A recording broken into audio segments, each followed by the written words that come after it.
In this video, I show you how to fix your post could not be shared on Facebook. For solving this problem, go to Play Store, search for Facebook, tap on Facebook, up-to-date your Facebook app if available any update version. Now go to home screen, then go to settings, then go to apps, then go to see all apps.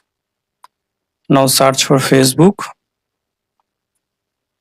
tap on Facebook, tap on force stop, tap on OK, tap on storage and cache, manage space, then tap on delete. Now restart your phone.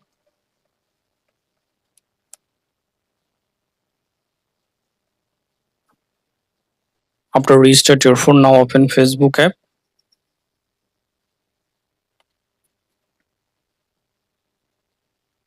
Now log into your account. Now share any post.